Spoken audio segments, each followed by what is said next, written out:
Vous êtes-vous déjà retrouvé à la fin d'une conversation en vous demandant « Pourquoi je n'ai pas dit ce que je voulais vraiment dire? Pourquoi d'autres s'expriment avec tant d'assurance pendant que je peine à trouver les mots ?» Vous avez peut-être remarqué que certaines personnes imposent immédiatement le respect dès qu'elles ouvrent la bouche, alors que vous semblez presque invisible. Voici la vérité.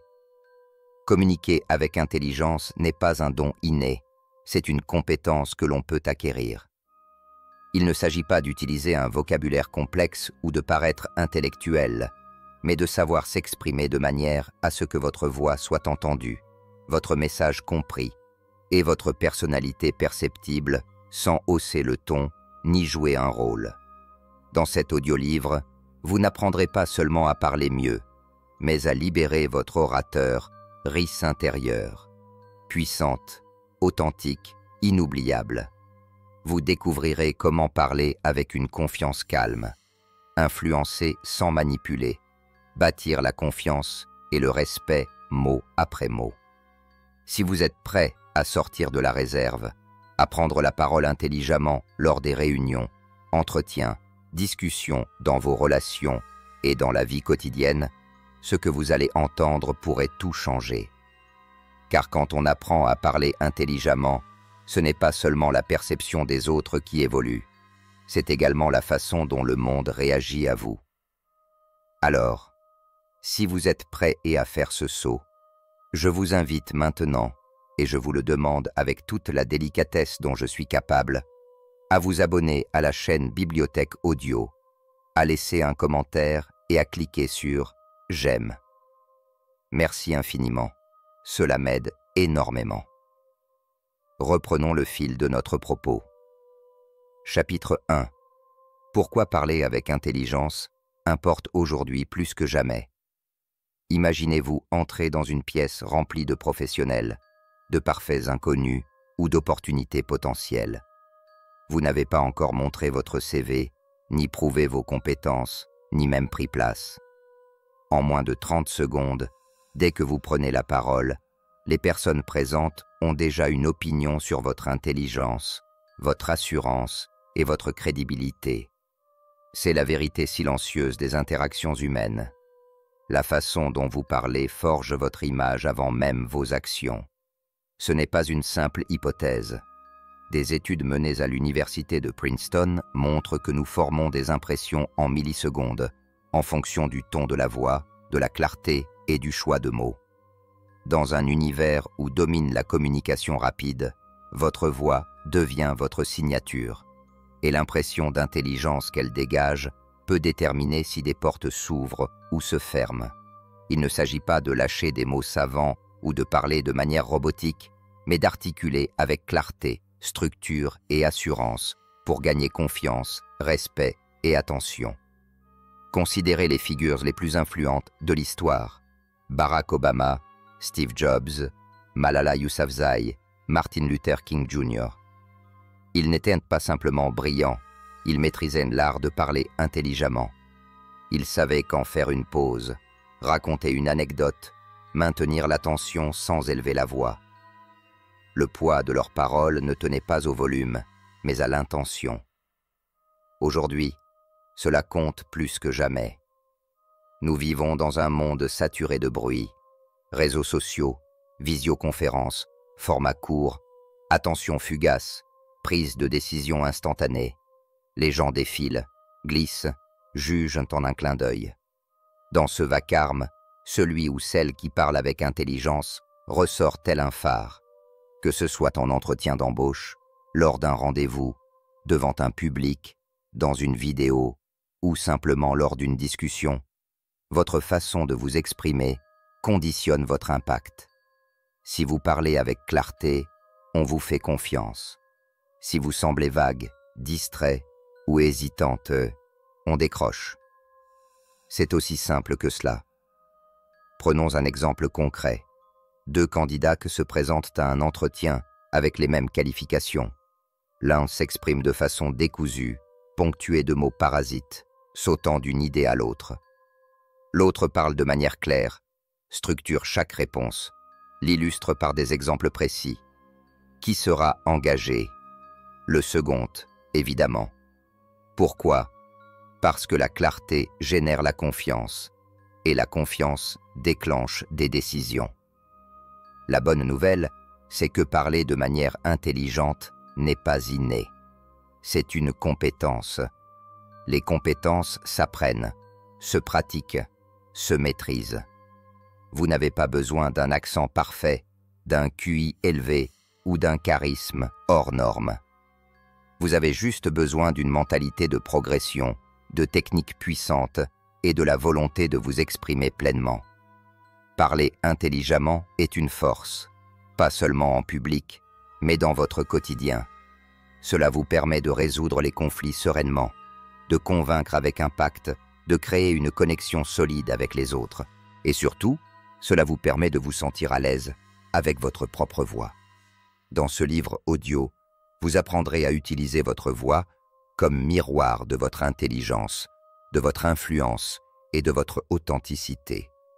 Vous découvrirez comment enrichir votre vocabulaire sans paraître artificiel, comment penser avant de parler, écouter avant de répondre, et parler à la fois avec cœur et raison. Vous dévoilerez les schémas utilisés par les plus grands orateurs et comment les adopter à votre manière. Ce voyage dépasse la simple quête de paroles parfaites. Il s'agit de devenir une personne capable de penser clairement, d'écouter intensément et de s'exprimer judicieusement. Alors, au moment où nous entamons ce parcours, posez-vous cette question.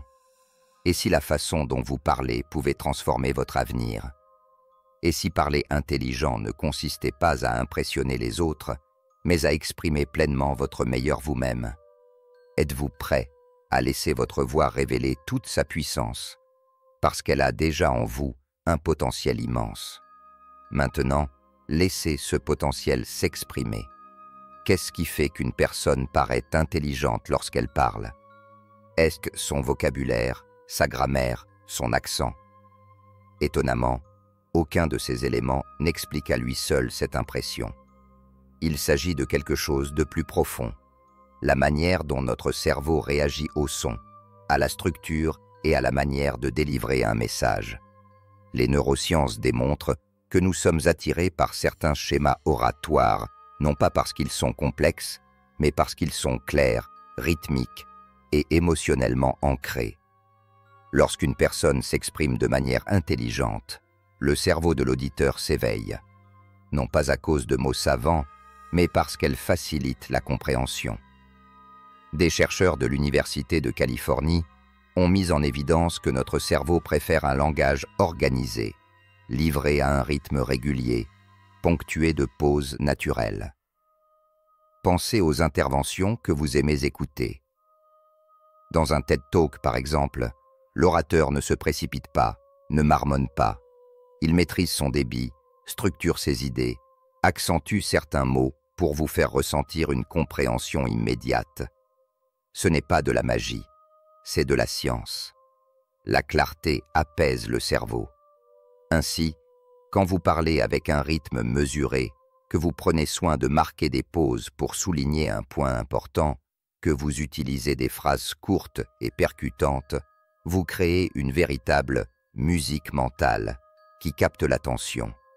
Et voici un autre enseignement essentiel. Selon une étude de Harvard, les personnes qui s'expriment légèrement plus lentement, de manière délibérée, sont perçues comme plus intelligentes et dignes de confiance que celles qui parlent vite. Il ne s'agit pas de traîner vos mots, mais de donner à votre message l'espace nécessaire pour respirer. Les orateurs avisés respectent le silence. Ils savent qu'une pause n'est jamais vide. Elle est pleine de pouvoir. Une pause bien placée après une déclaration forte permet au cerveau de l'auditeur de la digérer, de ressentir tout son poids. Imaginez la différence. Je crois en vous. Pause. Même lorsque vous n'y croyez pas. Cette pause transforme la phrase en impact émotionnel. Le ton joue également un rôle capital. Votre ton indique à votre interlocuteur comment ressentir ce que vous dites. Dites Je vais bien sur un ton neutre, et cela sonne creux. Dites-le avec chaleur, et cela réconforte. L'orateur intelligent ne livre pas uniquement des informations. Il façonne une expérience émotionnelle. Si les mots sont le cadeau, alors le ton est l'emballage. Et nous savons tous combien l'emballage influence la perception du cadeau, plus puissante encore que le ton, l'accentuation intentionnelle. Souligner un mot, y mettre de l'énergie, c'est guider l'attention de votre auditeur. Prenez une phrase simple. Je n'ai jamais dit qu'elle avait volé l'argent. Accentuez différemment et le sens change. Je n'ai jamais dit ou qu'elle avait volé. La même phrase peut suggérer des significations multiples selon l'accentuation. Les communicateurs habiles savent diriger l'écoute simplement par ces inflexions. N'oublions pas les sons non verbaux, soupirs, respiration, intonation. Ces signaux subtils créent de l'émotion. Si vous parlez trop vite, vos interlocuteurs ressentent de la tension.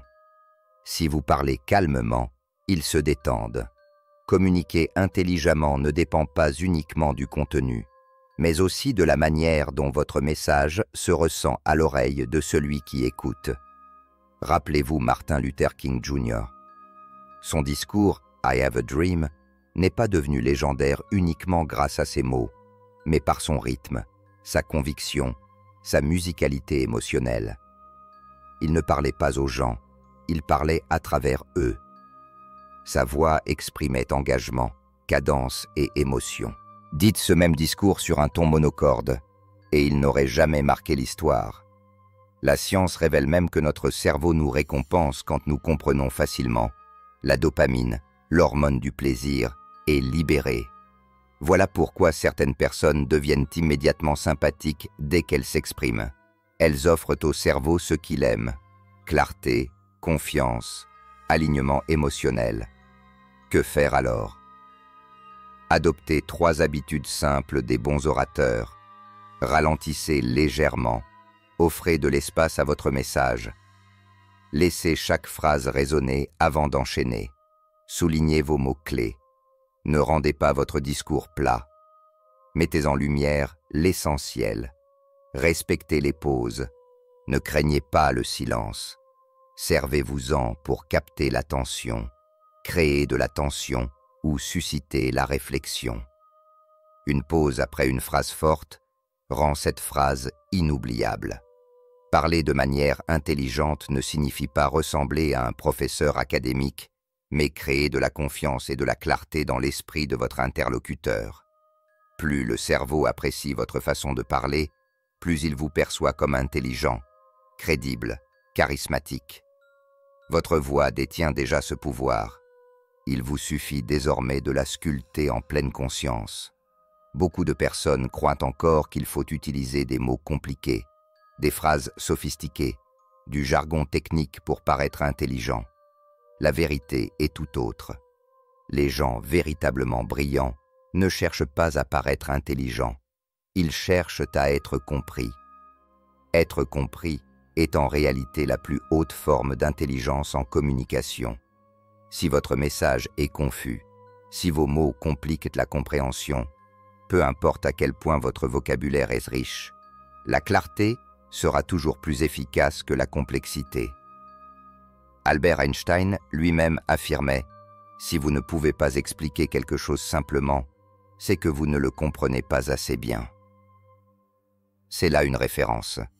Les personnes les plus intelligentes savent traduire des idées complexes en langage accessible.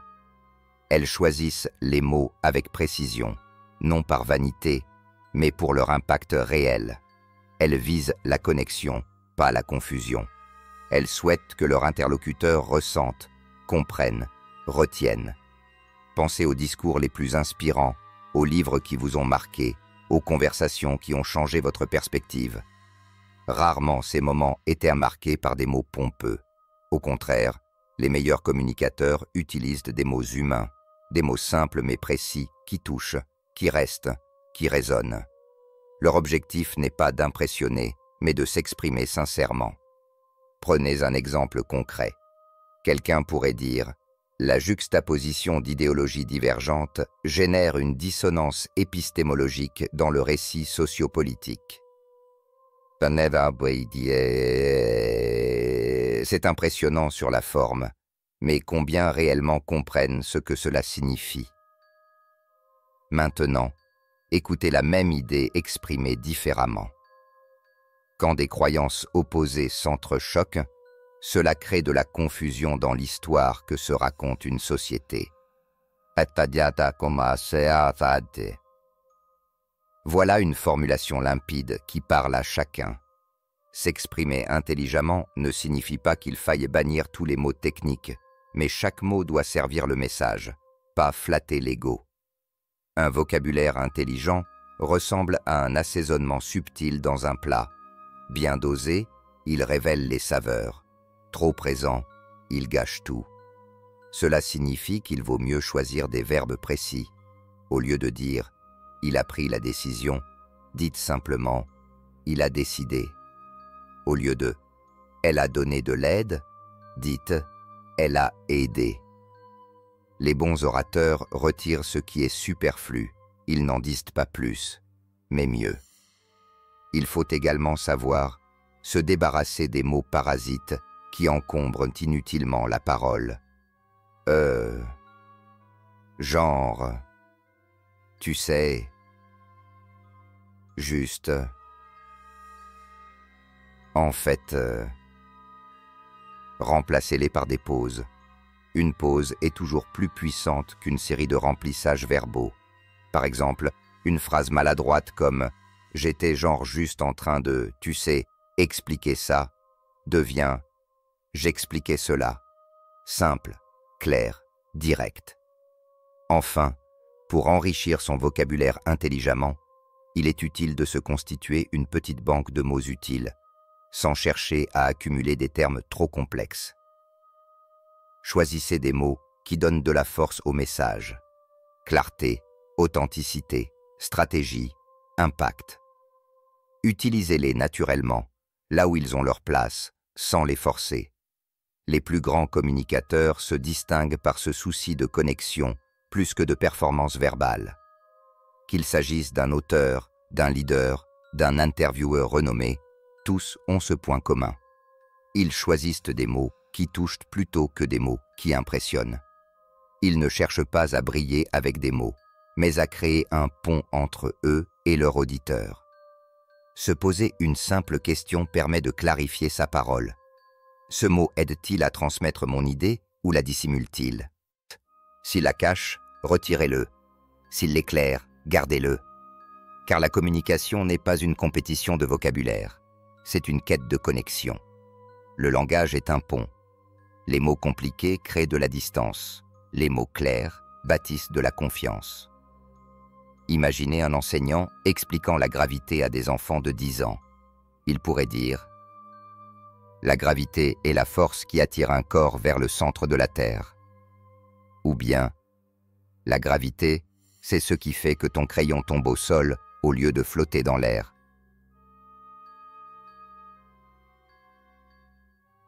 Quelle version reste en mémoire? Celle qui est concrète et compréhensible. Parler intelligemment, ce n'est donc pas exhiber son savoir, mais savoir le partager. C'est viser la clarté, l'honnêteté, l'impact, et choisir des mots qui atteignent leur cible avec précision. Parler ne se limite pas à trouver les bons mots, c'est aussi savoir organiser ses idées. Des mots sans structure, c'est comme des briques sans plan. Ça ne tient pas, ça confond et surtout, ça laisse peu de traces dans la mémoire de l'auditeur. Si vous voulez parler de manière intelligente, il ne suffit pas de choisir de bons termes. Il faut les organiser de manière à ce que votre discours soit facile à suivre, marquant, et qu'il invite l'auditeur à s'élever dans sa compréhension. Quand vous repensez aux meilleures conversations que vous avez eues, aux discours qui vous ont inspiré, aux conseils qui vous ont marqué, vous constaterez qu'ils avaient tous une chose en commun, une fluidité. un ordre naturel, un début, un milieu et une fin. Rien n'était laissé au hasard. Cette structure donne au message une clarté décuplée, même avec peu de mots. La clé est simple. Chaque intervention, même la plus courte, peut être pensée en 3 temps. D'abord, on plante le décor, on pose le contexte. Ensuite, on expose l'idée principale, l'élément central que l'on veut transmettre. Enfin, on conclut. On ferme la boucle en laissant une idée claire ou une action à envisager.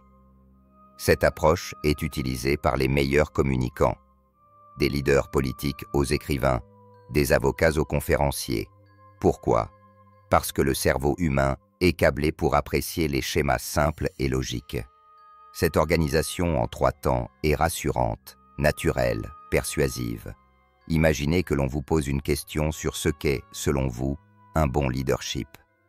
Beaucoup se perdraient en réflexions désordonnées, mais une personne qui parle intelligemment fera une courte pause et répondra ainsi. Posez le cadre. Le leadership, ce n'est pas une question de titre, mais d'impact. Énoncez le cœur de l'idée. Un véritable leader écoute plus qu'il ne parle, montre l'exemple à travers ses actes et inspire par sa constance. Conclure. Pour moi, un leader véritable incarne l'influence plus que la position. 3 phrases, pas plus, mais qui forment une réponse claire, assurée, mémorable. Un autre outil puissant pour structurer ces idées est ce que l'on appelle la règle de 3. Notre esprit adore les trios. C'est simple, satisfaisant, efficace. Liberté, égalité, fraternité. 3 idées qui résonnent. Ce format est universel car il fonctionne. Si vous voulez convaincre ou expliquer, présentez vos arguments par 3. Par exemple, voici pourquoi ce projet mérite notre attention. Il est peu coûteux, adaptable à grande échelle et soutenu par des données solides. Vous venez de paraître précise, organisée, stratégique. Une autre astuce subtile mais redoutable, le signpost, ou balisage verbal. Ce sont ces petites phrases qui guident l'auditeur et renforcent votre crédibilité dès avant même que vous exposiez vos idées. Dire « laissez-moi clarifier », voici pourquoi c'est important, il y a 2 points clés, ou encore « expliquons cela simplement », donne un sentiment d'organisation. Ces petites balises rassurent. Elles montrent que vous savez où vous allez. Elles facilitent l'écoute. Et il y a mieux encore. Racontez une histoire. Les histoires sont la structure ultime du discours intelligent. Depuis toujours, l'être humain mémorise mieux les récits que les listes, les anecdotes que les théories. Une histoire, même courte, crée du contexte, de l'émotion, de la pertinence. Il n'est pas nécessaire de raconter des récits interminables. Une petite scène suffit. Quand j'avais 17 ans, j'ai dû prendre la parole devant ma classe et j'ai oublié tous mes mots. Depuis ce jour, j'ai compris l'importance de bien préparer mes interventions. Aujourd'hui, je ne parle jamais sans un plan. En 3 phrases, vous partagez une émotion, un apprentissage, une leçon. Même dans des situations professionnelles, comme une réunion d'équipe, un entretien ou une présentation commerciale, la structure distingue celui qui impressionne de celui qui laisse une impression fade. Prenez 2 personnes qui proposent un projet. L'une dit simplement « Je pense qu'il faudrait essayer ça, j'ai un bon pressentiment ». L'autre dit « Je vois 3 raisons de mener ce projet. Il répond à un besoin réel du client. Nous avons déjà les outils et les compétences pour le réaliser, et il s'aligne sur notre stratégie long terme. » Sans même que le contenu diffère tant, la 2e formulation inspire confiance et professionnalisme. La structure est aussi un filet de sécurité face au trac. Même si vous êtes nerveuse, vous n'avez pas besoin de mémoriser chaque mot. Il suffit de mémoriser le chemin. Où vais-je commencer? Quelle est mon idée principale? Comment vais-je conclure? Cette carte mentale vous soutient et vous guide. Avant de prendre la parole, dans n'importe quelle situation, posez-vous une seule question. Quel est le fil conducteur de ce que je veux dire? Cela peut être une histoire, 3 arguments ou simplement un cadre clair. Mais avoir ce fil, c'est la garantie de ne jamais perdre ni votre chemin, ni votre impact. La structure n'enferme pas votre parole, elle la libère. Car au lieu de partir dans toutes les directions, vous avancez droit vers votre but. C'est ainsi que les meilleurs orateurs captivent, inspirent et marquent les esprits, non en disant beaucoup, mais en disant avec ordre, cohérence et précision. Ce qui rend un discours vraiment remarquable, au-delà des mots choisis et de la structure adoptée, c'est la confiance qui émane de la personne qui parle. Vous avez sûrement déjà observé ces moments où quelqu'un entre dans une pièce, prononce quelques mots à peine et capte immédiatement toute l'attention. Ce n'est ni le volume, ni la sophistication du vocabulaire qui attire ainsi les regards. C'est cette assurance subtile mais palpable qu'on appelle la confiance. La confiance ne doit pas être confondue avec l'arrogance. Ce n'est pas une posture de supériorité, ni une démonstration. C'est avant tout un ancrage intérieur, une manière d'exprimer ses idées en croyant sincèrement qu'elles méritent d'être entendues. Cette croyance a une conséquence immédiate. Lorsque vous croyez en votre voix, le monde a tendance à y croire aussi. Et cette confiance, loin d'être statique, circule. Elle se transmet, elle influence l'ambiance d'une pièce, elle crée un climat où les autres vous écoutent avec plus d'attention et de respect. Il est essentiel de comprendre que parler avec confiance ne veut pas dire qu'il faille être exempt de peur. Même les meilleurs orateurs ressentent du trac, même les plus expérimentés connaissent parfois des hésitations. Ce qui les distingue, c'est leur manière de gérer ces émotions. Ils ne fuient pas, ils respirent, marquent une pause, se recentrent. Ils savent que la confiance n'est pas un état permanent, mais un choix renouvelé à chaque instant. Et surtout, ils maîtrisent ce principe fondamental. Il n'est pas nécessaire de se sentir confiant pour parler avec confiance. Tout commence par le langage du corps. Avant même de prononcer le moindre mot, votre posture parle pour vous. Un dos voûté, des gestes nerveux, des regards fuyants affaiblissent vos paroles, même si elles sont justes et profondes. À l'inverse, une posture droite, des épaules ouvertes, un regard stable et bienveillant renforce votre présence et donne du poids à votre voix. Votre corps donne le ton à votre voix. Lorsque vous montrez une posture assurée, votre voix s'y aligne naturellement. Le ton de votre voix est tout aussi déterminant. Les personnes qui parlent avec assurance s'expriment avec intention. Elles évitent la précipitation. Elles ne laissent pas leur voix s'amenuiser à la fin des phrases. Elles terminent leurs idées avec fermeté. Elles utilisent l'intonation descendante pour exprimer la certitude sans tomber dans la monotonie. C'est cette stabilité qui leur confère une autorité naturelle. Un autre piège à éviter est l'usage excessif des mots de remplissage. En fait, genre, tu vois. Ces petits mots trahissent souvent une hésitation intérieure et fragilisent le message, même si les idées sont solides. Pourtant, une simple pause peut remplacer ces remplissages avec bien plus d'impact. Prendre une seconde pour respirer et réfléchir montre que vous êtes réfléchi, pas incertain. Cette pause est votre allié. Elle donne à votre parole de la gravité et invite votre auditeur à être attentif. Imaginez 2 présentateurs qui défendent la même idée.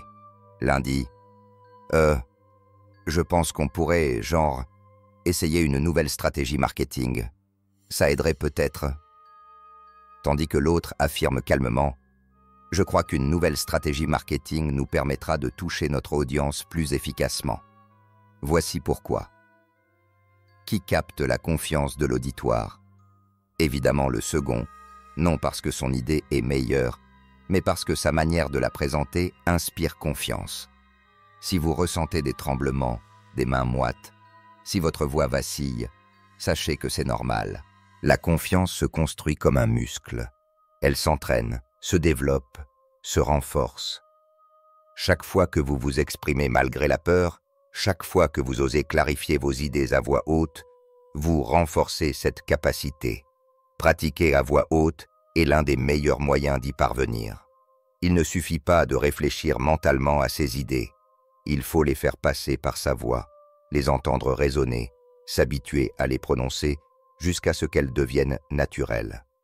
Se filmer, s'enregistrer, répéter devant un miroir sont des exercices simples mais puissants. Visualiser la réussite est aussi une méthode efficace. Avant un échange important, prenez quelques secondes pour vous imaginer en train de parler calmement, clairement, avec impact. Votre cerveau se prépare ainsi à reproduire cette image, réduisant votre stress. Les petites victoires sont tout aussi précieuses. Prendre la parole dans une réunion, poser une question pertinente en groupe, exprimer un désaccord de manière claire. Chaque occasion devient un entraînement qui renforce votre aisance. Et surtout, rappelez-vous que votre authenticité est votre plus grande force. Ce n'est pas la perfection qui crée la connexion, mais la sincérité. Les gens sont attirés par ceux qui s'expriment avec honnêteté, même si la voix tremble ou si les mots ne sont pas toujours parfaitement choisis. L'assurance véritable, c'est de s'autoriser à être soi-même tout en croyant que cela suffit. Une voix assurée transforme une idée simple en un message mémorable. Lorsqu'elle est portée par la clarté, la structure et l'intention, elle devient irrésistible. Plus encore, elle donne envie d'écouter, de comprendre, de faire confiance. Ce qui distingue vraiment un orateur intelligent des autres, ce n'est pas simplement sa capacité à bien parler, mais avant tout sa capacité à bien écouter. Écouter est une compétence rarement valorisée à sa juste mesure, et pourtant, elle constitue la base d'une communication véritablement efficace et percutante. Les meilleurs communicants ne sont pas ceux qui parlent le plus, mais ceux qui savent écouter profondément, sans interruption, avec une attention entière et sincère. Écouter, ce n'est pas simplement attendre que l'autre ait fini pour pouvoir répondre. C'est accueillir ses mots, observer ses émotions, saisir les nuances de ce qu'il exprime, et même de ce qu'il n'exprime pas. Quand vous écoutez vraiment, vos réponses deviennent plus riches, plus précises, plus pertinentes. Vous ne réagissez plus dans l'urgence ou la défensive. Vous répondez en étant pleinement ancré dans la compréhension de l'autre. Dans un monde saturé de voix qui veulent se faire entendre, celui ou celle qui écoute se démarque naturellement. Écouter sans interrompre, c'est offrir un espace de sécurité émotionnelle. C'est faire sentir à l'autre qu'il est vu, entendu, compris. Et ce sentiment crée un climat de confiance rare et précieux. Pourquoi l'écoute rend-elle votre parole plus intelligente? Parce qu'elle confère de la profondeur à vos interventions. Elle prouve que vous n'êtes pas en train de répéter des formules toutes faites, mais que vous êtes réellement attentif à ce que l'on vous dit. Cette qualité rassure, inspire confiance et suscite un respect immédiat. Lorsque vous écoutez activement, vous captez non seulement les mots, mais aussi les sentiments, les hésitations, les véritables besoins derrière les discours. Et lorsque vous répondez en tenant compte de ces éléments, votre parole devient beaucoup plus pertinente et donc plus puissante. Prenez une situation courante. Quelqu'un se plaint du stress au travail. La réaction superficielle serait de dire « Oui, je comprends, c'est difficile », avant d'enchaîner sur ses propres soucis. Une écoute intelligente consisterait à dire « On dirait que tu portes beaucoup de responsabilités en ce moment. Qu'est-ce qui est le plus difficile pour toi ?» Cette simple question ouvre un dialogue sincère, crée de la confiance et montre que vous êtes réellement présent pour l'autre. Écouter permet également d'adapter sa parole avec précision. Plutôt que de lancer des arguments à l'aveugle, vous taillez votre discours sur mesure, à partir de ce que votre interlocuteur vous a déjà révélé. Vous ne parlez plus pour vous, mais pour répondre à ses besoins réels. Cette capacité est précieuse en leadership, en négociation, dans les relations personnelles ou professionnelles. Elle fait de vous un interlocuteur respecté, dont les paroles portent parce qu'elles partent d'une compréhension authentique. L'écoute véritable se traduit aussi dans le langage non verbal, le regard attentif, les hochements de tête, les expressions du visage qui montrent que vous suivez, que vous êtes engagé. Ce sont des signaux silencieux mais puissants qui renforcent votre présence. Lorsque vous vous abstenez de couper la parole, que vous laissez de l'espace à l'autre, vous envoyez un message fondamental. Ce que tu dis compte. Et quand l'autre ressent cette validation, il ou elle s'ouvre davantage, enrichissant ainsi l'échange. Dans des situations tendues ou conflictuelles, l'écoute se révèle encore plus précieuse. Là où beaucoup se précipitent pour se défendre, argumenter ou contre-attaquer, la personne qui choisit d'écouter d'abord prend l'avantage. Écouter, c'est désamorcer les tensions, comprendre la racine des frustrations, saisir ce qui importe vraiment à l'autre. Un simple « qu'est-ce qui te préoccupe vraiment dans cette situation ?» peut transformer une confrontation en une conversation productive. L'écoute attentive est également un atout dans les entretiens professionnels. Beaucoup de candidats essaient de briller en parlant beaucoup, en récitant des réponses préparées. Les meilleurs écoutent d'abord attentivement les questions, captent les indices dans les propos de leur interlocuteur, puis répondent avec précision et pertinence. Cette approche donne l'impression d'une grande intelligence relationnelle et d'une réelle capacité d'adaptation. Dans les relations de travail, l'écoute crée de la loyauté. Les collaborateurs ne suivent pas uniquement des managers, ils suivent des personnes qui les entendent. Dans les relations personnelles, elles renforcent le lien et la compréhension mutuelle. Dans les relations commerciales, elles génèrent de la valeur. Les clients n'achètent pas auprès des vendeurs les plus bavards, mais auprès de ceux qui comprennent réellement leurs besoins. Celui ou celle qui écoute bien se transforme aussi intérieurement. L'écoute développe la patience, la curiosité, la capacité d'empathie. Elle nous rend plus attentifs non seulement aux autres, mais à nos propres réactions. Elle ralentit notre tendance à juger trop vite. Elle nous pousse à découvrir avant de répondre, à nous relier avant de convaincre. En résumé, l'écoute attentive est un acte de générosité et une source immense de pouvoir. Ce pouvoir est discret, mais décisif. Il crée un espace dans lequel la parole devient juste, où la confiance peut s'installer, où les relations se renforcent. Celui qui maîtrise l'art d'écouter ne parle pas plus, mais parle mieux. Sa voix résonne parce qu'elle s'appuie sur une véritable compréhension. Sa parole inspire parce qu'elle répond à un besoin réel. Dans le domaine de la communication, ce qui nuit souvent à l'impact d'un discours, ce ne sont pas les idées elles-mêmes, mais ces petites faiblesses invisibles qui s'infiltrent dans la manière de les exprimer, les mots parasites et le langage affaibli. Ce sont ces « genre »,« tu sais »,« en fait »,« je pense que peut-être »,« à peu près », qui apparaissent spontanément lorsque l'esprit cherche ces mots. Nous les laissons entrer presque sans y penser, et pourtant, ils minent lentement la clarté, la précision, et donc la force de notre voix.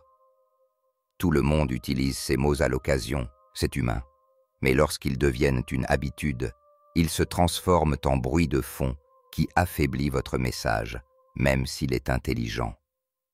La conséquence est insidieuse. La valeur de votre idée se dilue non pas à cause de son contenu, mais à cause de la manière dont elle est servie. Un auditoire ressent inconsciemment l'hésitation, la dispersion, et se détache. Imaginez deux versions d'une même phrase. Je voulais juste dire qu'on pourrait peut-être envisager genre, Un autre plan donne l'impression d'une pensée confuse. En revanche, je crois qu'il nous faut envisager un autre plan, et direct, clair, net. Ce n'est pas le volume sonore qui fait la différence, mais la propreté du discours. Ces mots parasites sont en réalité le symptôme d'une forme d'anxiété verbale. Ils surgissent lorsque l'esprit essaie de suivre la cadence de la parole et qu'il n'a pas encore trouvé la suite. Mais les bons orateurs savent que le silence vaut mieux que le bruit inutile. Remplacer ces remplissages par une pause est un geste simple, mais incroyablement puissant. Cette pause crée une impression de maîtrise, donne à l'auditoire le temps de recevoir la phrase précédente et vous offre une seconde précieuse pour penser la suivante. À côté de ces mots parasites, il existe une autre catégorie de faiblesses, les formules d'auto-sabotage, ces petites phrases qui affaiblissent immédiatement votre position, avant même que vous ayez exposé votre idée. Je ne suis pas expert, mais ça va peut-être paraître idiot, mais je voulais juste ajouter, ces introductions minent d'emblée la perception de votre crédibilité. Pourtant, vous n'avez rien encore dit. Pourquoi vous excuser d'exister avant même de parler? Le choix des mots d'introduction compte énormément. Remplacez ces formulations hésitantes par des phrases affirmées, sobres, claires. Voici une idée que j'aimerais partager. Un point important à souligner est: ces débuts simples annoncent la confiance et mettent votre auditoire dans de bonnes dispositions. Un langage affirmé n'est pas un langage agressif.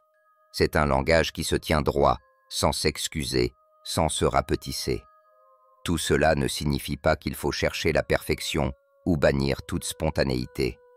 Parler intelligemment, c'est apprendre à donner à chaque mot sa juste valeur, à laisser tomber les remplissages inutiles pour laisser l'essentiel résonner. Cette discipline ne rend pas la parole mécanique. Elle la rend lisible, audible, mémorable. Le ton joue aussi un rôle clé. Vous pouvez prononcer une phrase très intelligente, mais si vous la dites avec une intonation qui monte, comme une question hésitante, elle semblera fragile. Une phrase qui descend légèrement sur la dernière syllabe donne au contraire une impression de fermeté. Ce n'est pas tant ce que vous dites qui importe, mais la manière dont votre voix ferme la porte après chaque phrase, avec clarté et confiance. Cette discipline de parole n'est pas là pour vous priver d'authenticité, mais pour vous permettre d'assumer pleinement ce que vous dites. Il ne s'agit pas de paraître parfait, mais de supprimer ce qui détourne l'attention, d'éliminer le superflu pour que le fond ressorte avec clarté. Cette maîtrise se cultive par des exercices simples. Se réécouter, noter les moments où les mots parasites apparaissent, prendre conscience des habitudes inconscientes, puis choisir délibérément de respirer, de ralentir, d'introduire des phrases par des formules sûres et précises. Avec le temps, ce qui vous semblait autrefois un effort deviendra naturel, fluide, organique. Car ce qui compte n'est pas de devenir un orateur, riche parfait, mais de devenir quelqu'un dont les mots ont du poids, dont chaque phrase trouve sa place, dont la parole respire la clarté, la sincérité et la maîtrise. L'authenticité est sans doute la dimension la plus profonde et la plus puissante de la communication véritablement intelligente. Vous pouvez maîtriser votre vocabulaire, structurer avec soin chaque idée, parler avec assurance, écouter attentivement, maîtriser le rythme, supprimer les mots parasites. Mais si votre discours ne véhicule pas ce que vous êtes vraiment, si votre voix n'est qu'un masque poli, tout demeurera superficiel et détaché. Parler intelligemment, ce n'est pas seulement bien formulé, c'est parler avec votre vérité. C'est votre humanité que vous laissez transparaître dans vos mots. Il ne s'agit pas d'être parfait, au contraire. Un discours impersonnel, trop calibré, trop lisse, finit par sonner creux. L'authenticité est une force précieuse, car elle crée un lien sincère. Quand vous parlez de votre voix, de vos valeurs, de vos expériences personnelles, vous ne véhiculez pas seulement de l'information, vous offrez un morceau de vous-même. et les auditeurs, même inconsciemment, sentent cette présence. Ils ne retiennent pas seulement ce que vous dites, ils se rappellent qui vous êtes. Imaginez deux personnes parlant de l'échec. L'un expose un discours général sur la nécessité d'accepter l'erreur. L'autre confie, avec émotion et sincérité, une expérience personnelle où il a échoué devant tous, où il a douté de lui, mais où il a appris la résilience. La première est peut-être claire, la seconde est inoubliable, parce qu'elle est vraie. Elle ouvre la porte à l'empathie, à la connexion, à un échange profond. L'authenticité peut prendre différentes formes. Elle réside dans les mots choisis, mais aussi dans le ton, dans les silences, dans la manière de respirer, dans les hésitations assumées. Si votre voix tremble légèrement quand vous parlez de ce qui compte vraiment pour vous, ce n'est pas un défaut, c'est une marque de sincérité, et l'auditeur le capte immédiatement. La vulnérabilité verbale éveille la confiance, car elle montre que vous osez être humain en public, que vous ne cherchez pas à masquer vos failles. Cette vérité partagée crée un effet miroir. Les gens s'ouvrent, écoutent davantage, se sentent libres d'être vrais eux aussi. Et vous devenez plus qu'un orateur. Vous devenez un repère humain, une présence que l'on écoute non seulement avec les oreilles, mais aussi avec le cœur. Cela ne signifie pas qu'il faut tout dire, ni exposer des confidences intimes. Il s'agit avant tout de dire ce qui a du sens pour vous, dans l'instant, avec honneur et mesure. Vous partagez ce qui enrichit le sujet, ce qui rend votre discours légitime et vivant, ce qui donne une dimension émotionnelle utile à votre propos. Prenons l'exemple d'un leader qui souhaite encourager son équipe lors d'un moment difficile. Il peut recourir à des formules toutes faites, mais la véritable connexion naît quand il confie qu'il a lui-même traversé des moments de doute, qu'il a parfois pensé ne pas y arriver, mais qu'il a trouvé du courage dans les petites victoires de ses collaborateurs. Cette confession sincère donne du poids à son message, non pas par la douleur partagée, mais par la confiance en la capacité à surmonter ensemble. Il est aussi essentiel de rester aligné avec ses valeurs. Si vous prônez la transparence, mais que vous pratiquez la dissimulation, le décalage sera ressenti immédiatement. Votre parole perdra de sa substance. À l'inverse, quand vos mots et vos actes sont cohérents, vous incarnez naturellement l'image que vous véhiculez. Vous inspirez le respect non pas par la façade, mais par votre intégrité. L'authenticité s'exprime également dans votre présence. Quand vous parlez, n'allez pas dans le vide. Regardez les gens, engagez vos yeux, montrez que vous êtes là, pleinement. La posture compte aussi ici. Un corps ouvert, en lien, sans excès de gestualité, témoigne d'une confiance vraie. Les gestes spontanés, que vous ne calculez pas comme une chorégraphie, eux-mêmes signalent de votre vérité. Car tout geste volontairement contrôlé devient artificiel. Ne feignez pas la passion. Si vous êtes simplement intéressé, manifestez cette curiosité sincère plutôt que de surjouer. Si vous êtes ému, laissez émerger cette émotion, car elle donne du liant à votre discours. Les auditeurs distinguent toujours la sincérité du spectacle et ils se rapprochent naturellement de ceux dont la parole est vraie. N'avoir rien à cacher, c'est aussi ne pas craindre le silence lorsque cela s'impose. Dans un discours parfaitement rodé, le silence apparaît comme une faiblesse.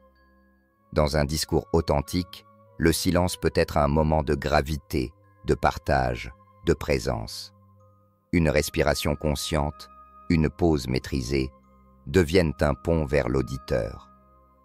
Pour ancrer cette authenticité, commencez par vous relier à vos propres motivations.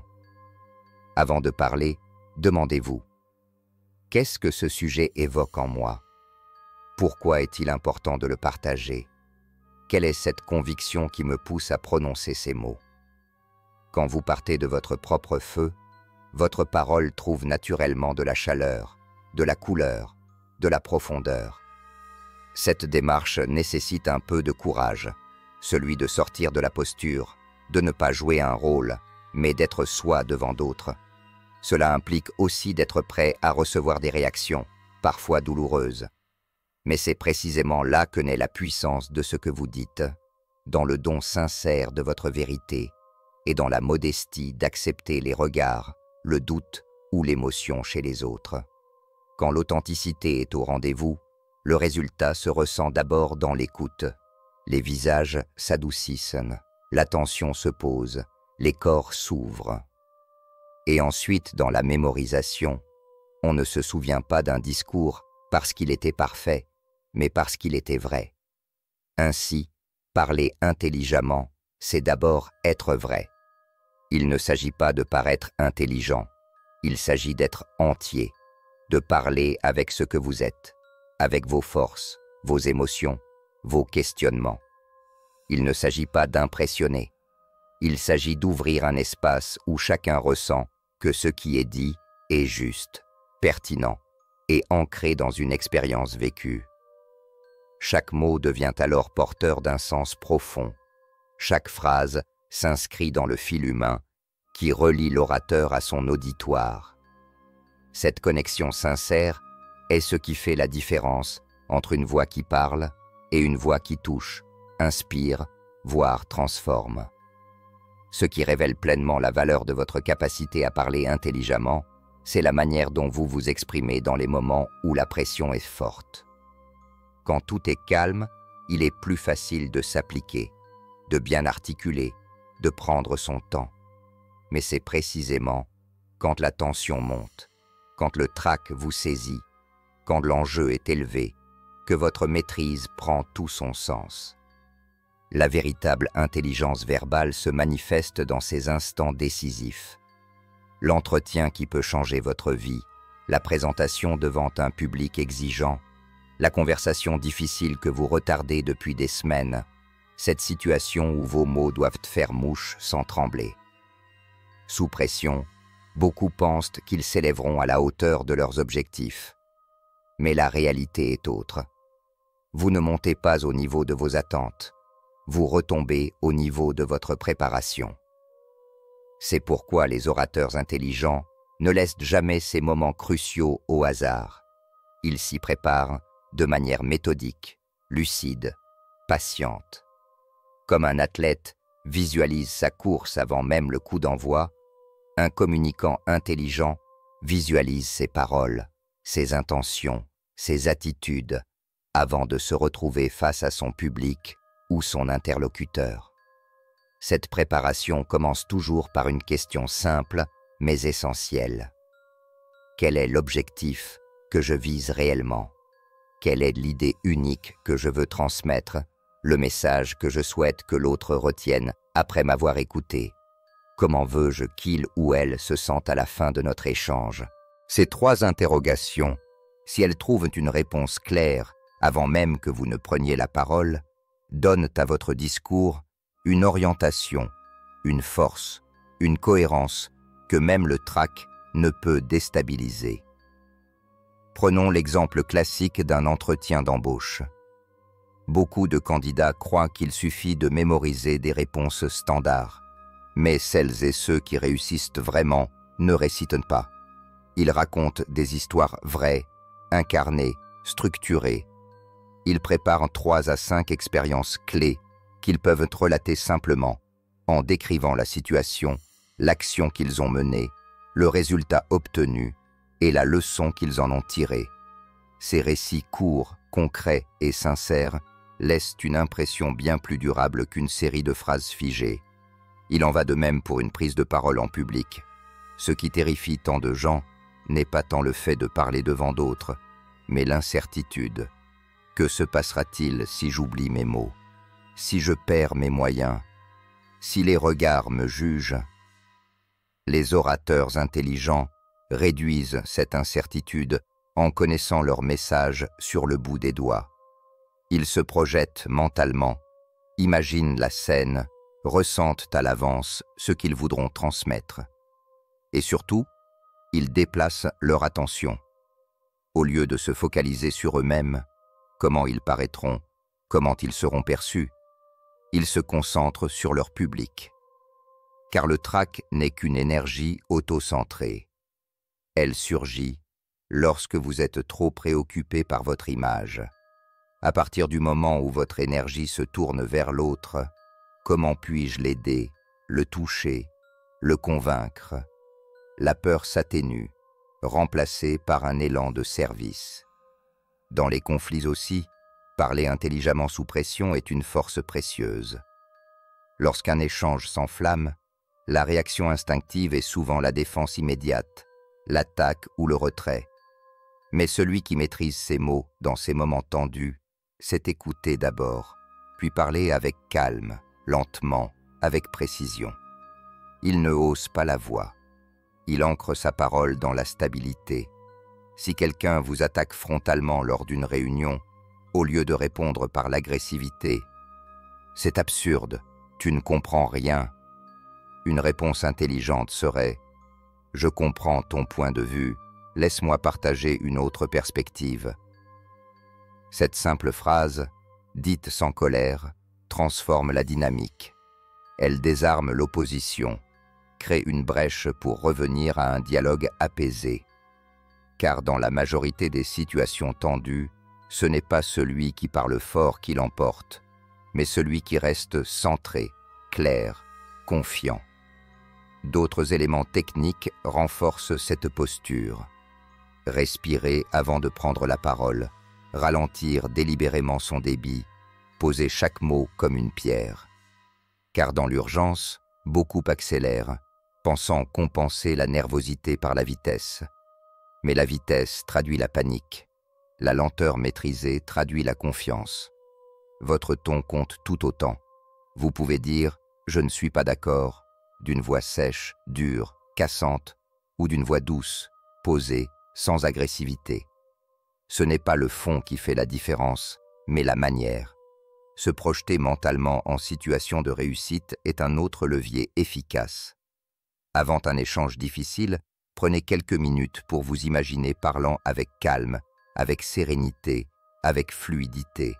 Cette simple visualisation prépare votre esprit. Il ancre en vous une image positive. Il crée une trace dans votre mémoire qui devient un point d'appui au moment crucial. Enfin, il est précieux de se rappeler que ce que retiennent les autres après une prise de parole sous tension, ce n'est pas seulement ce que vous avez dit, mais comment ils se sont sentis en votre présence. Si vous avez su rester présent, ancré, bienveillant, précis, c'est cela qui marque. La manière dont vous avez incarné votre parole laisse une empreinte plus forte que le contenu exact des phrases. Votre calme, votre écoute, votre capacité à parler sans vous égarer dans l'émotion sont ce qui construira votre réputation et donc votre influence. Dans ces moments où la pression est maximale, la maîtrise de soi et la clarté de vos idées deviennent des atouts décisifs. Vous n'avez pas besoin de parler beaucoup, vous avez besoin de parler juste, avec une stabilité qui crée autour de vous une atmosphère rassurante. Car celui ou celle qui sait rester serein, alors que tout autour semble s'agiter, est perçu comme un repère. Sa parole acquiert un poids particulier. Elle devient rare, précieuse, attendue. Cette capacité à maintenir une communication intelligente même dans la tempête n'est pas réservée à quelques privilégiés. Elle est à la portée de tous ceux qui acceptent de s'y préparer, de la travailler, de la cultiver. C'est un art, mais un art qui s'apprend par la pratique consciente, par l'expérience patiente, par le soin porté à chaque mot, à chaque ton, à chaque silence. En parlant intelligemment dans ces moments où les enjeux sont grands, vous démontrez plus qu'une compétence. Vous démontrez un état d'esprit, une discipline intérieure, une force tranquille. Et cette qualité rare fait toute la différence, non seulement sur la manière dont les autres vous écoutent, mais sur la manière dont ils vous respectent, dont ils vous suivent, dont ils vous reconnaissent comme une voix qui compte. Parler intelligemment ne signifie pas seulement bien s'exprimer ou convaincre dans un échange ponctuel. Cela va bien au-delà. C'est aussi comprendre les dynamiques profondes qui régissent l'influence.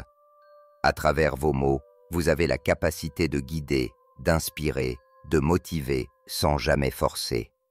L'influence véritable ne repose pas sur l'autorité brute ou la manipulation, mais sur la compréhension de ce qui pousse l'autre à écouter, à adhérer, à agir. Parler de manière persuasive, c'est donc avant tout faire preuve de clarté, de calme et d'une intégrité absolue. L'influence commence par une reconnaissance simple. Nous ne sommes pas des machines rationnelles. Si les faits, les chiffres et les arguments logiques sont importants, ils ne suffisent pas. L'être humain décide, se forge une opinion, change d'avis principalement sous l'effet des émotions. Les plus grands communicateurs ont tous compris cette réalité. Ce n'est pas en alignant des démonstrations froides que l'on convainc, mais en touchant quelque chose de sensible chez l'autre. Le premier fondement de cette influence repose sur la logique. Il est essentiel que votre discours soit structuré, que les arguments s'enchaînent avec clarté, que l'idée générale soit facilement repérable. Lorsque vous exposez un point de vue, vous devez montrer que vous l'avez réfléchi, que vous avez des faits qui le soutiennent, des exemples concrets qui lui donnent corps. Cette solidité logique rassure votre interlocuteur, elle crée la base d'un dialogue sérieux. Mais la logique seule n'ouvre pas les cœurs. C'est l'émotion qui donne sa force au message. Une émotion sincère, maîtrisée mais perceptible, crée le lien. Elle transforme un argument en histoire. Elle rend un propos abstrait vivant, humain, incarné. Ce n'est pas la statistique qui touche, c'est la manière dont vous montrez pourquoi elle compte. Ce n'est pas simplement de dire qu'un problème existe, c'est d'inviter l'autre à se projeter, à ressentir les conséquences concrètes de ce problème. L'émotion peut être suscitée par des images, des métaphores, des anecdotes personnelles, des descriptions sensibles. Elle n'a pas besoin d'être excessive. Il suffit d'un ton plus chaleureux, d'un regard plus direct, d'une voix qui ralentit légèrement sur un mot important, pour que l'auditeur se sente interpellé différemment. La crédibilité est l'autre pilier de l'influence. Être crédible, ce n'est pas seulement afficher des titres ou des diplômes. C'est montrer une constance, une sincérité, une cohérence entre ce que vous dites et ce que vous incarnez. Les orateurs les plus persuasifs n'ont pas toujours le savoir encyclopédique. Ils dégagent une forme d'intégrité tranquille qui inspire la confiance.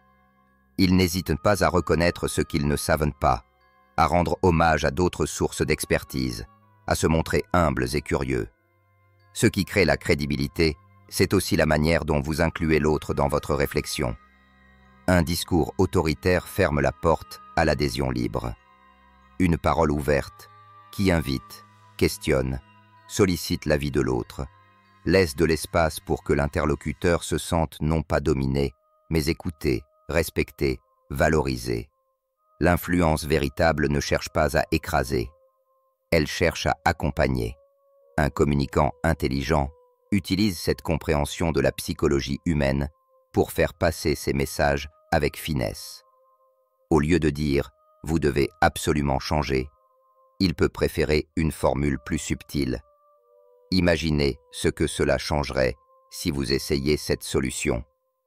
Cette formulation invite au dialogue intérieur, elle laisse la liberté, elle suscite la réflexion sans imposer.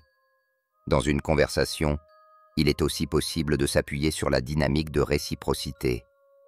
Lorsque vous offrez quelque chose, un conseil utile, une écoute sincère, une ressource précieuse, l'autre est naturellement enclin à rendre l'appareil. Ce principe simple et puissant structure une grande partie des échanges humains. Nous avons tendance à répondre positivement à ceux qui nous apportent quelque chose d'utile, sans rien exiger immédiatement en retour. Un autre levier subtil de l'influence repose sur la cohérence. Lorsque vous parlez, essayez de faire appel à ce que l'autre valorise déjà. Si votre interlocuteur vous a dit un jour qu'il attachait de l'importance à la transparence, montrez-lui en quoi votre proposition s'inscrit dans cet engagement. Lorsque vous soulignez cette cohérence, vous aidez l'autre à se sentir aligné avec lui-même, ce qui renforce sa disposition à accepter ce que vous proposez. L'influence peut également s'appuyer sur ce que l'on appelle la validation sociale. Nous avons tendance à faire confiance à ce que les autres valident déjà. Si vous montrez que votre idée a déjà été adoptée par des personnes semblables, dans des contextes similaires, vous réduisez naturellement les résistances. Cela ne doit jamais être manipulatoire, mais simplement signaler que votre proposition s'inscrit dans un mouvement plus large. La relation personnelle que vous entretenez avec votre auditoire est aussi déterminante. On est plus facilement influencé par quelqu'un que l'on apprécie, que l'on respecte, avec qui on se sent en lien. Prendre le temps de se relier sincèrement à l'autre, de comprendre son contexte, ses aspirations, ses inquiétudes, est une condition essentielle pour qu'une parole persuasive soit acceptée. L'urgence joue également un rôle subtil. Lorsqu'un choix ne peut pas attendre indéfiniment, lorsqu'une opportunité est temporaire, la conscience du temps qui passe peut aider l'autre à se décider. Il ne s'agit pas de créer une pression artificielle, mais de rappeler honnêtement ce qui risque d'être perdu en cas d'inaction. Ces principes d'influence ne sont efficaces que s'ils reposent sur une base éthique solide. Ce n'est jamais l'imposition ou la manipulation qui crée une relation durable. Une influence véritablement intelligente cherche à générer des résultats gagnant-gagnant. Elle vise le long terme. Elle respecte les valeurs de l'autre tout en défendant ses propres convictions. Quand vous parlez intelligemment dans ce sens, votre parole ne cherche pas simplement à obtenir une adhésion immédiate. Elle plante une graine. Elle ouvre une réflexion. Elle laisse à l'autre la possibilité d'évoluer par lui-même, à son rythme. Car l'influence la plus fine ne consiste pas à remporter un débat. Elle consiste à créer un espace intérieur où l'autre choisira peut-être de changer. En comprenant ces dynamiques, vous transformez chaque conversation en une opportunité de connexion profonde et sincère.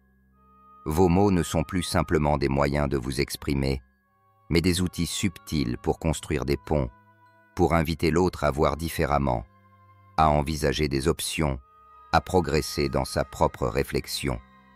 C'est cela, parler intelligemment dans les moments où l'enjeu est de convaincre. Non pas imposer, mais guider. Non pas presser, mais inspirer. Non pas vaincre, mais accompagner vers un choix librement consenti. Cette influence douce, calme, claire, est infiniment plus puissante et durable que n'importe quel discours autoritaire ou spectaculaire. La parole intelligente n'est pas une performance isolée réservée à quelques occasions spéciales. Elle devient une manière d'être, une habitude quotidienne, une expression naturelle de votre pensée la plus claire et la plus authentique. Mais pour qu'elle s'installe durablement, elle exige une pratique régulière, une attention constante et une forme de discipline douce mais résolue. Parler intelligemment est un art vivant. Il se cultive chaque jour dans les petites conversations anodines comme dans les prises de parole plus importantes. Tout commence par la présence. Avant même de parler, soyez vraiment là, pleinement disponible à ce qui se joue dans l'instant.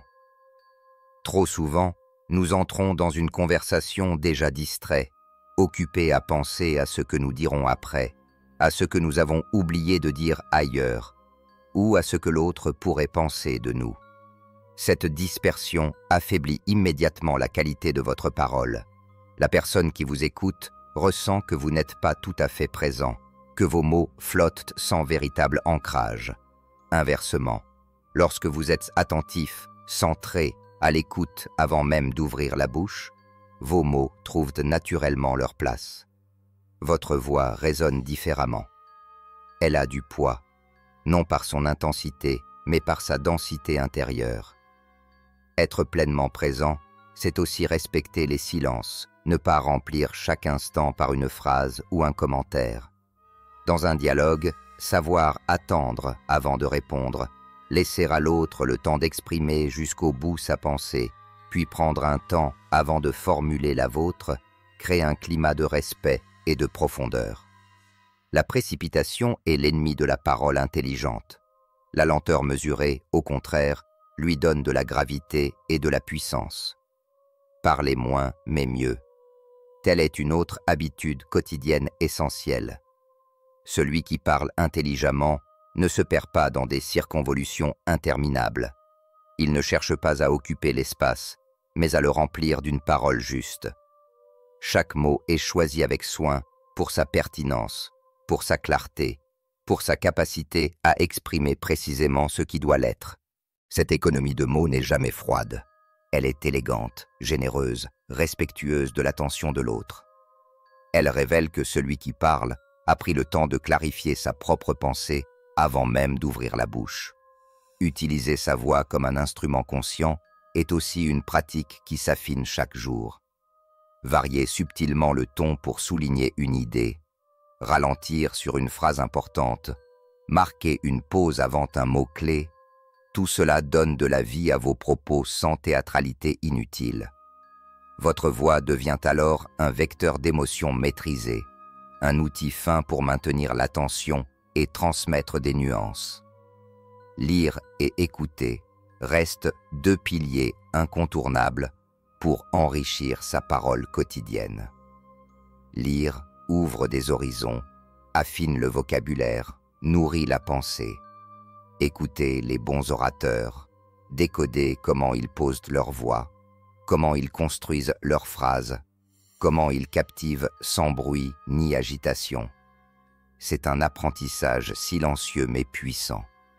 Plus vous alimentez votre esprit de lectures stimulantes et de modèles inspirants, plus votre propre expression se libère des automatismes et gagne en maturité.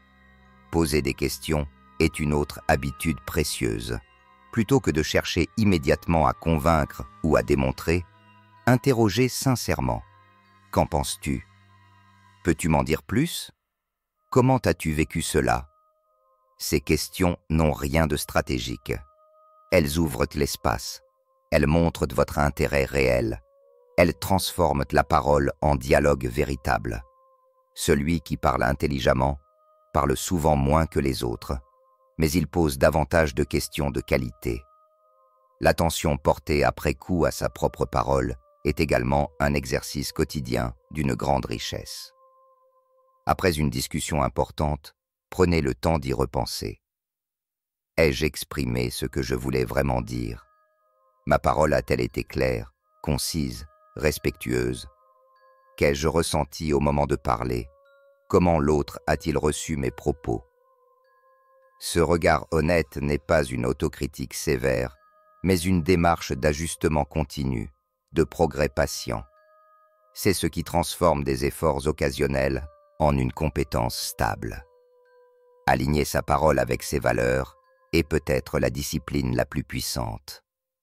Lorsque vos mots sont le reflet fidèle de ce que vous êtes, de ce que vous croyez profondément, alors même si l'auditeur n'est pas d'accord, il ressent une cohérence qui inspire confiance.